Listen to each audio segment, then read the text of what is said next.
మరికొద్ది రోజుల్లో government schools start అవుతున్నాయి. ఆ గవర్నమెంట్ స్కూల్‌కి సంబంధించి పిల్లలకు సంబంధించి యూనిఫార్మ్‌లు టైలర్‌కి సంబంధించి వాళ్ళకు స్టిచ్చింగ్ చేయడం జరుగుతుంది. అంటే ఫస్ట్ టు 12థ్ క్లాస్ వరకు పిల్లలకు అంటే గర్ల్స్ కానీ, బాయ్స్ కానీ పిల్లలకు సంబంధించిన డ్రెస్ యూనిఫార్మ్స్ కుట్టుకూలికి సంబంధించి కొందరికి ఇస్తుంటారు. గత 15 సంవత్సరాలుగా మాకే ఇచ్చారు. ఇప్పుడు అది తీసుకెళ్ళి డ్వాక్రా మహిళలకు ఇచ్చారని చెప్పేసి ఇక్కడ కొందరు మహిళలు చెప్తున్నారు. ఈ నిర్ణయం ఇప్పుడు ఈ ప్రభుత్వం తీసుకున్న ఈ నిర్ణయం వల్ల మేము చాలా లాస్ అవ్వాల్సి వస్తుందని చెప్పేసారు. ప్రస్తుతం మనం ఎల్బీనగర్ దగ్గర ఒక సెంటర్ దగ్గర ఉన్నాము. ఈ సెంటర్ మొత్తం పని లేక ఖాళీ ఉంది. మొత్తం ఖాళీ మిషన్స్ అన్ని కనబడుతున్నాయి. యాక్చువల్‌గా అయితే ఈ టైంకి మొత్తం ఈ సెంటర్ అంతా చాలా బిజీగా ఉంటది. మొత్తం మహిళలంతా వాళ్ళ పనుల్లో నిమగ్నమవుతారు. యూనిఫార్మ్‌లు కుట్టడంలో కానించి నిక్కర్స్ గానీ బాయ్స్‌కి గర్ల్స్‌కైతే గౌన్‌లు అవి ఇవన్నీ ఫస్ట్ టు 12థ్ క్లాస్ వరకు వీళ్ళకి స్టిచ్చింగ్ మెటీరియల్ అంతా గవర్నమెంట్ సప్లై చేస్తది. దానికి సంబంధించిన స్టిచ్చింగ్ మెటీరియల్ అంతా వీళ్ళు తెచ్చేసుకొని వీళ్ళంతా కుట్టడం స్టార్ట్ చేస్తారు. మనం ఇప్పుడు ఇక్కడ ఒక మహిళ ఉన్నారు. ఈ ఏజెన్సీకి సంబంధించిన మహిళ ఉన్నారు. వరలక్ష్మి అని చెప్పేసి తనతో మాట్లాడే ప్రయత్నం చేద్దాం ఒకసారి. మేడం చెప్పండి ఏం జరిగింది అసలు ఈ సంవత్సరం? ఈ సంవత్సరం ఏమైందంటే మన రేవంత్ అన్న సర్కారు వచ్చిన తర్వాత డ్వాక్రా సంఘాలకు ఉపాధి కల్పించాలనే ఉద్దేశంతోని ఉన్న ఆర్వీఎం యూనిఫామ్స్ ఇంకా వేరే హాస్టల్స్ యూనిఫామ్స్ కూడా వాళ్ళకు కుట్టడానికి ఇవ్వాలని జీవో తీసుకొచ్చిర్రు. జీవో బాగానే ఉంది కానీ సంఘాలలో కుట్టకపోగా ఏజెన్సీలు తీసుకెళ్తుర్రు. ఇప్పుడు వారం రోజుల నుంచి మేము దీన్ని ధర్నా రూపంగా బయటికి తీసుకెళ్ళినాము. రేవంత్ అన్న దృష్టికి మరి వెళ్ళిందో వెళ్ళలేదో నాకు తెలియదు కానీ కా అంటే వేరే ఏజెన్సీలు అంటే డ్వాక్రా గ్రూప్‌లు ఇప్పుడు గుర్తులేవా? డ్వాక్రా గ్రూపులు కుట్టట్లేదు. హ్మ్. చిన్న స్థాయి టైలర్స్ మేము కుట్టట్లేదు. హ్మ్. పెద్ద ఏజెన్సీలు అంటే 1,00,000, 2,00,000 పీసులు మండలాలు, ఒక 10 మండలాలు, 15 మండలాలు ఇట్లా తీసుకెళ్ళి బయట రాష్ట్రాలలో కుట్టిస్తుర్రు. అదే విషయాన్ని మేము దీన్ని ఎట్లయినా సరే మనము ఇప్పుడు మన తెలంగాణలో ఉన్న వరకు మనం చేసుకొని బతకాలి గానీ, బయట వాళ్ళు ఆంధ్ర సెటిలర్స్ కూడా కొంతమంది ఉన్నారు. వాళ్ళు తీసుకెళ్ళి అక్కడ కడప, కర్నూలు, మంగళగిరి, అనంతపురం, విజయవాడ ఇక అక్కడ కుట్టిస్తున్నారు. అట్లా కుట్టిస్తే ఎట్లా చెప్పు? మనకు ఉపాధి కోల్పోయింది. మన తెలంగాణ వాళ్ళం మనం రోడ్డు మీద పడ్డాము ఈరోజు ఉపాధి లేక. ఇప్పుడు వాళ్ళకు ఈ తీసుకెళ్ళి ఇయ్యడం ఎంతవరకు కరెక్ట్ చెప్పండి మీరు? అంటే మీరు ఎప్పటినుంచి చేస్తున్నారు ఈ బిజినెస్? ఈ యూనిఫార్మ్ సంబంధించి మీరు ఎప్పటినుంచి కుడుతున్నారు? మీ దగ్గర ఎంతమంది సిబ్బంది ఉంటారు? నా దగ్గర 300 మంది ఉంటారు. ఈ ఓకే. సెంటర్‌లో మటుకు 15 మంది కుడతారు. బయట నందనవనం కావచ్చు, స్లమ్ ఏరియాలు అవి. నందనవనంలో ఒక 50 మంది, హల్మాజ్‌గూడలో ఒక 50 మంది, ఇంజాపురము, హయత్ నగరు ఈ చుట్టుపక్కల ఉన్న సర్కిల్‌లో మొత్తం నేనేస్తాను. ఒక్కొక్క దగ్గర 50 బ్యాచులు ఉంటారు. మహిళలంతా చుట్టుపక్కల వాళ్ళందరూ గ్యాదర్ అయ్యి అక్కడ పెడితే వాళ్ళు తీసుకెళ్ళి కుట్టి మాకు అప్పచెప్తారు. మేము తీసుకొచ్చి ఇక్కడ కాజా బటన్ ఏసేసి ప్యాకింగ్ చేసి స్కూళ్ళల్లో ఏస్తాం. హ్మ్. కానీ ఇప్పుడు 15 సంవత్సరాల నుంచి నేను ఈ ఫీల్డ్‌లో ఉన్నా. హ్మ్. ఎప్పుడు కూడా ఇట్లా జరగలేదు. కాకపోతే బిల్లులు లేటొచ్చాయి. బిల్లుల కోసం మేము వెళ్ళేవాళ్ళము. దేవసేన మేడం గారిని కలిసి బాధ చెప్పుకుంటే తను రిలీజ్ చేసేది మేడం. మాకు బాగానే ఉన్నాం. హ్యాపీగా ఉన్నాం ఇన్ని సంవత్సరాలు. ఇప్పుడిప్పుడే కొంచెం సెటిల్ అయితున్న వాళ్ళం మేము. ఏకదము వచ్చి ఇప్పుడు ఏదైనా ఒక వ్యవస్థని మనము తీసేయాలంటే కొంచెం ఆలోచించాలి కదా! సర్కారు కూడా నేను ఒకటే విజ్ఞప్తి చేస్తున్నా ప్రతిసారి మన మీడియా వాళ్ళకి కూడా నేను థాంక్స్ చెప్పాలా ఇది బయటికి తీసుకెళ్ళినందుకు. మాలాంటి బతుకులు ఎట్లున్నాయనేది బయట పెట్టినందుకు. ఇప్పుడు సర్కారు ఏదైనా ఒక నిర్ణయం తీసుకున్నప్పుడు అంతకు ముందుకు దాని మీద ఎవరైనా ఆధారపడి ఉన్నారా? ఆధారపడ్డ వాళ్ళ పరిస్థితి ఏంది? వాళ్ళకు కుటుంబాలుంటాయి, ఫ్యామిలీలుంటాయి. వాళ్ళు కూడా మన వాళ్ళే కదా! అనే ఒక ఆలోచన ఉండదా? సర్కార్‌కి నేను అడుగుతున్నా. ఇప్పుడు డ్వాక్రా సంఘాల వాళ్ళ మహిళలకు ఇయడము మంచిదే. వాళ్ళు కూడా మహిళలు ఎదగాలని మేము కూడా సపోర్ట్ చేస్తున్నాం. కాకపోతే ఒక 40% జీవో మరి పాత వాళ్ళకి ఇయ్యండి. కొత్త వాళ్ళకి ఒక 60% ఇయ్యాలని ఒక జీవో తేవాలి కదా! మేము ఇప్పటికి కూడా ఆ జీవోని గురించి మేము కొట్లాడుతుంటే ఆల్రెడీ చేసేవాళ్ళు వర్కు మన ఏజెన్సీ వాళ్ళు ఎవరైతే ఉన్నారో నిన్న శంషాబాద్‌లో పోయి ఒకరు కట్ చేసిర్రు. ఏజెన్సీ ఆంధ్ర వాళ్ళాళ్ళు. మళ్ళా ఇప్పుడు ఈరోజేమో చేవెళ్ళలో కట్ చేస్తారు. మేము వద్దని మేము వదిలేసినాం. ఇస్తేనేమో సంఘాలకే ఇచ్చి కుట్టియండి. ఆళ్ళే కట్ చేయాలి, ఆళ్ళే కుట్టాలి. లేదంటే మా ఏజెన్సీ మా అంటే డ్వాక్రా టైలర్స్ సంఘాల పేరుతో వేరే ప్రైవేట్ ఏజెన్సీలు డబ్బులు దోచుకుంటారని చెప్పి మీరు ఆరోపిస్తున్నారు. అంతేనా? ఆ! ఇప్పుడు ఉన్న రూ. 50 వాళ్ళు ఇంత ఖర్చు పెట్టైనా తీసుకొని కుట్టే పరిస్థితి వాళ్ళకుంది. మాకేమో రూ. 50 సరిపోక మేము గవర్నమెంట్‌తోని మేము పోరాటం చేస్తున్నాం ఇన్నేళ్ల నుంచి. ఇప్పుడు ఇంకోటి ఏమంటున్నానంటే ఇది ఓన్లీ దర్జీ వాళ్ళే కుట్టే వృత్తి కాదు. నేను గౌడు. ఓ గౌడు బిడ్డని నేను. ముదిరాజు బిడ్డ ఉన్నాడు. మళ్ళా రెడ్డి కులస్తుడు ఉన్నాడు. ఇక్కడ ఎల్బీనగర్‌లో ఈ వర్క్ చేసేటోళ్ళు. కుమ్మరి వాళ్ళున్నారు. ఎస్సీ, ఎస్టీ వాళ్ళున్నారు దీని మీద ఆధారపడి. ఇది ఒక కుల వృత్తి కాదు. కుల వృత్తులు చేసుకోలేని పరిస్థితులున్న మనము ఏ వృత్తి అందుబాటులో ఉంటే ఆ వృత్తి చేసుకుంటున్నాం. ఇప్పుడు ఇది నేను గౌడు బిడ్డనైనా గానీ వృత్తి చేసుకుంటే ఏదో నేర్చుకొని ఈ వృత్తి చేసుకొని 10 మందికి అవకాశాలు ఇస్తున్నా. వాళ్ళు కూడా మంచిగా ఈ 4 నెలలు వాళ్ళు సంపాదించుకుంటే సంవత్సరం అంటే మీకు ఈ తగ్గని. ఆర్డర్ మామూలుగా గత సంవత్సరంలో మీకు ఎప్పుడు ఈ ఆర్డర్ వస్తుంది? ఎన్నేళ్ళు పనుంటది? ఇప్పుడు మీకు ఎన్నేళ్ల నుంచి అంటే మీకు ఎన్ని రోజులు నుంచి ఖాళీగా ఉన్నారు? మాకు మార్చిలో వస్తది ఎప్పుడైనా గాని క్లాత్. హ్మ్. మార్చిలో వస్తే ఈ పాటికి మేము ప్యాకింగ్ చేసి స్కూళ్ళకి వెళ్ళిపోతాయి హ్మ్. బట్టలు. వెళ్ళిపోతే మళ్ళా రెండో పేరు వచ్చినప్పుడు మళ్ళా రెండో పేరు చేసేసి మళ్ళీ ఒక నెల 15 రోజులలో ఇచ్చేయాలి. మొత్తంలో 4 నెలలు ఉంటది ఈ పని. హ్మ్. 4 నెలల తర్వాత మేము చిన్న చిన్న ఆర్డర్లు ఏమన్నా శారీ పెట్ కోర్స్ గానీ, డోర్ కర్టన్స్ గానీ, ఈ గ్రాడ్యుయేషన్ కోర్స్ వచ్చినాయి మొన్నటి అంటే ఈ వరకు. 4 నెలలు మీకు చాలా కీలకం. మీరు సంపాదించేదంతా ఈ 4 నెలల్లోనే ఎక్కువ మొత్తంలో సంపాదిస్తారు. ప్లస్ ఎందుకంటే చాలా మంది కూడా దీని మీద ఆధారపడి ఉన్నారు. మరి ఎందుకు ఇది ఈసారి మీకు కాకుండా వేరే వాళ్ళకి ఎందుకెళ్ళింది? మేము అదే అంటున్నాం ఇప్పుడు. సీతక్క గారిని గూడా మేము అదే కోరుతున్నాము. త్వరలో దీని ధర్నా పెద్ద ఎత్తున చేద్దామని నిర్ణయం తీసుకున్నాము. ఒక 5,000 మందితోని. రేపు 2 రోజులలో మళ్ళా నల్గొండలో గూడా పెద్ద ధర్నా అయితుంది. కలెక్టర్ ఆఫీస్‌లో మేము ఒకటే చెప్తున్నాం. ఈ వృత్తి అందరికి సంబంధించింది కాబట్టి, అన్ని కులాల వారికి సంబంధించింది కాబట్టి అందరూ పొట్టగొట్టొద్దు. సంఘాలకు ఇయ్యండి. మేము గూడా సపోర్ట్ చేస్తాం. దాంతో పాటు 40% జీవో ఇవ్వాలి. ఇప్పుడు రేటు పెంచిన మంది ఒకటి అనౌన్స్‌మెంట్ వస్తుంది ఇష్యూ అయినాక. రేటు పెంచితే పెంచండి. కాకపోతే దాంతో పాటు 40% జీవో యథావిధిగా పాత టైలర్స్ కూడా ఇస్తున్నామని చెప్పి ఒక జీవో రావాలి. అది వచ్చే వరకు మేము పోరాటం ఆపం. నాకు ఈ సంవత్సరం వర్క్ లేదు. లేకపోయినా పర్వాలేదు. నేను మటుకు ఈ పోరాటం నేను ఆపను. ఖచ్చితంగా ఇది పెద్ద ఎత్తున 5,000 మందితోని ధర్నా చేసి తీరుతాం. మన రేవంత్ అన్న దగ్గరికి ఆల్రెడీ పోతాం. మే ఎండింగ్‌కొచ్చింది. ఇంకొక 10 రోజులైతే ఇంకా జూన్ 10థ్ అట్లా స్కూల్ స్టార్ట్ అయితాయి. మీ పోరాటం ఇంకంటే మీకు ఇంకా ఆర్డర్స్ వస్తాయని మీకు నమ్మకం ఉందా? మేము ఆర్డర్స్ ఈ సంవత్సరం మన కడుపు నిండేది మేము చూడట్లేదు. ఇప్పుడు ఈ సంవత్సరం ఎట్లాగో మమ్మల్ని లాస్ చేసిర్రు అయిపోయింది. నెక్స్ట్ ఇయర్ అయినా ఇప్పుడు అయినా ఒకటే జత వచ్చింది. రెండో జత రాలేదు. ఆ రెండో జత వచ్చే వరకు ఇంకా క్లాత్ ఎప్పుడు వస్తుందో ఎవరికి తెలియదు.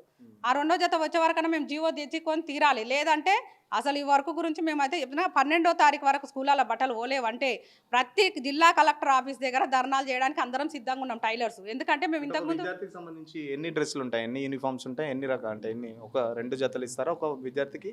ఇప్పుడు మామూలు స్కూల్ వాళ్ళకైతేనేమో మన ఈ గవర్నమెంట్ స్కూల్కి అయితేనేమో ఒక్కొక్క జత ఉంటుంది, 2 జతలు ఉంటాయి. బయట జ్యోతిరావు ఫుల్ అయితేనేమో 2 జతలు 3 జతలు ఉంటాయి. ఎస్సీ ఎస్టీ మైనారిటీ అయితేనేమో 4 జతలు ఉంటాయి. అయితే ఏం చేసిరంటే గతంలో అవి 100 రూపాయలు ఉండే, అవి కూడా తీసేసి 50 రూపాయలు కలిపేసి ఇళ్ళనే వేసేసారు. ఏది ఏమైనా మేము కోరుకునేది రేవంత్ అన్న ఒకటే అన్న, అందరం తెలంగాణ బిడ్డలమే. మా ఉపాధి మాకు కావాలి. ఏదైతే పాత పద్ధతిగా ఉందో 40% పాత టైలర్స్కి ఇవ్వమని మీరు జీవో తేవాలి.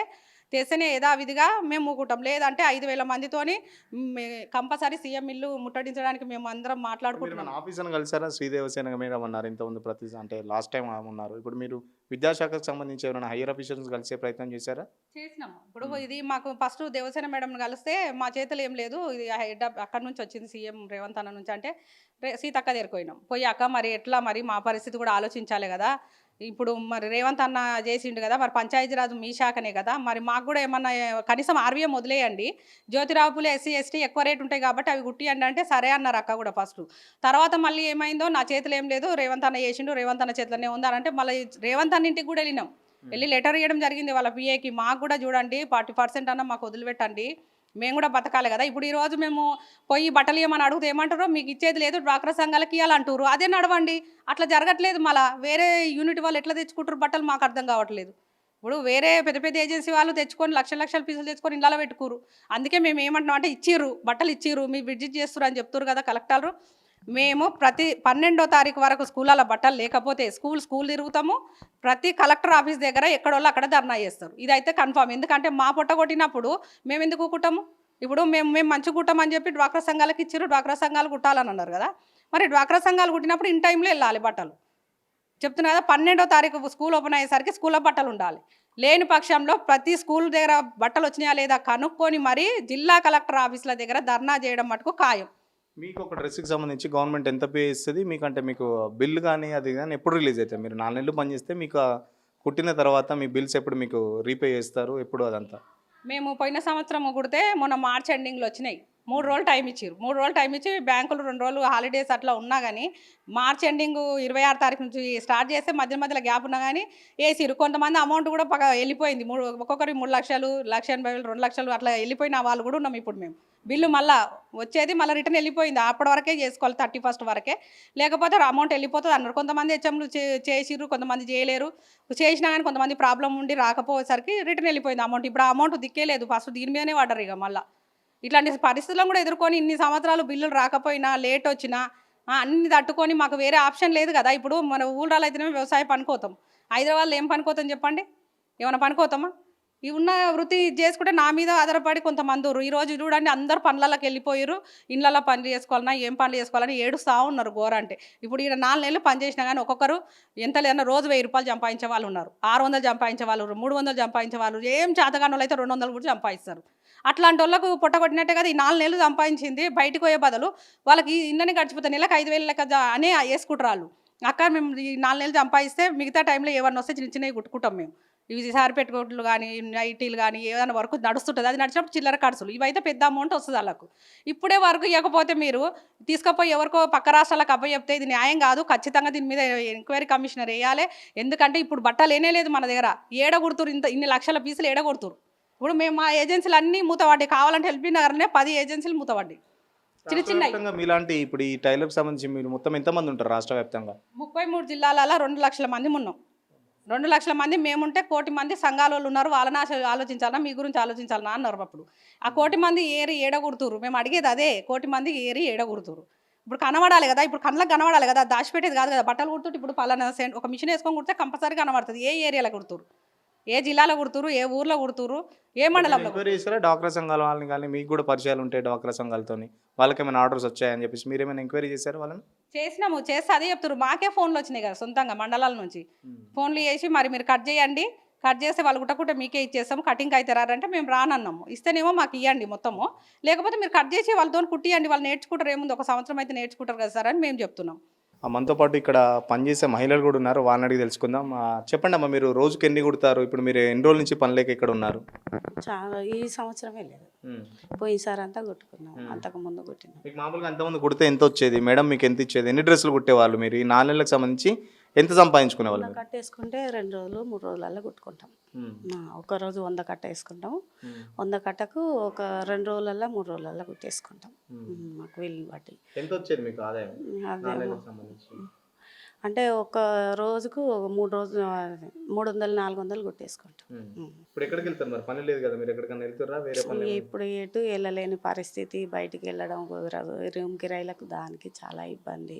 ప్రతిదానికి మా వర్క్ మాకుంటే మేము ఎప్పుడు యథావిధిగా మంచిగా అందరం కలిసి ఇక్కడే ఉదయం 8 గంటలకు 9 గంటలకు వచ్చి నైట్ 8 గంటల దాకా కుట్టుకుంటాం ఇక్కడనే. ఇప్పుడు ఇంక ఎటు పోలేని పరిస్థితి, ఇంక చాలా ఇబ్బంది. బయట అప్పులు అవి ఇవి అనుకుంటా, అవి కుట్టుకుంటే కొన్ని రోజులు అవి చేసుకున్న రోజులు ఉంటాయి కదా, అవి కొన్ని గడుపుకున్నా కొన్ని మళ్ళీ వరకు ఏదన్నా ఒకటి తెస్తుంటుంది, మళ్ళీ దాంట్లో అవి కలుపుకుంటాం. మాకు ఎప్పుడు ఇబ్బంది లేకుండా నడుస్తుంది. ఇప్పుడేమో ఇంకా చాలా ఇబ్బంది. మీకు ఎంత వచ్చేదమ్మా? మీరు ఎన్ని కుట్టేది? మీరు ఎట్లా? రోజు ఒక 50-60 కుట్టేది. కుక్క కాజాలు కుడుతుంటే షర్ట్లకు, అవి ఇక 10,000 వస్తుండే నెలకు. ఇక అట్లా నా నెలకు 40,000 దాకా వస్తుండే. ఇక అట్లా మాకు జర గడిచిపోతుంది. ఇప్పుడు ఆయనతో పని లేకపోతే ఇక అన్నిటికీ ఇబ్బంది అవుతుంది ఇంట్లో. దానివల్ల ఇక మాకు మాకు ఈ మార్చి నుంచి ఖాళీ ఉంటున్నాం. ఏం వెళ్తలేము ఇంట్లోనే ఉట్టి ఉంటున్నాం. బ్లౌజులు వస్తే చేతి పని చేసుకుంటాం. అవి కూడా ఈ మధ్యలో పని కూడా అది కూడా లేదు, తగ్గిపోయింది. గత సంవత్సరం మాకు పని బాగానే ఉండేది. ఈ సంవత్సరం చూస్తే గత 4 నెలల నుంచి మాకు పని లేదు. వేరే దగ్గర ఏ పనికి పోయినా ఇంత లాభం వచ్చేది కాదు. మంచిగా కూర్చొని మేమందరం హ్యాపీగా కుటుంబంలో పనిచేసుకునే వాళ్ళం. రేవంత్ అన్న వచ్చి మా పొట్ట కొట్టాడని చెప్పేసి పోనీ డ్వాక్రా సంఘాలకు ఇచ్చిండంటే, అది కూడా డ్వాక్రా సంఘాల పేరుతో కొన్ని ప్రైవేట్ ఏజెన్సీలు లక్షలు దండుకుంటున్నాయి. ఇదో పెద్ద స్కామ్ అని చెప్పేసి వీళ్ళు అంటున్నారు. ఇప్పుడు చూస్తున్నాం కదా మనం, మొత్తం మిషన్స్ అన్నీ ఖాళీగా ఉన్నాయి ఇక్కడ దాదాపు. ఎందుకంటే ఈ టైంలో వాళ్ళు చాలా బిజీగా ఉంటారు. ఈ మిషన్స్ దగ్గర కొందరు వర్క్ చేస్తుంటే వీళ్ళకి సంబంధించి ఆ మెటీరియల్ కూడా వీళ్ళే అన్ని తెచ్చుకోవడం. జస్ట్ గవర్నమెంట్ వచ్చేసి వాళ్ళకు క్లాత్ మాత్రమే ఇస్తుంది. కటింగ్ కానీ, ఆ దారాలు కానీ, ఆ బటన్స్ కానీ అన్నీ వీళ్ళే తెచ్చుకొని, వీళ్ళే ముందస్తు పెట్టుబడి పెట్టుకొని, ఆ గవర్నమెంట్ ఎప్పుడు బిల్లు వస్తుందో రాదో కూడా తెలియని ఆ పరిస్థితిలో కూడా వీళ్ళంతా ముందు పెట్టుబడి పెట్టుకొని వీళ్ళంతా పనిచేస్తున్నారు.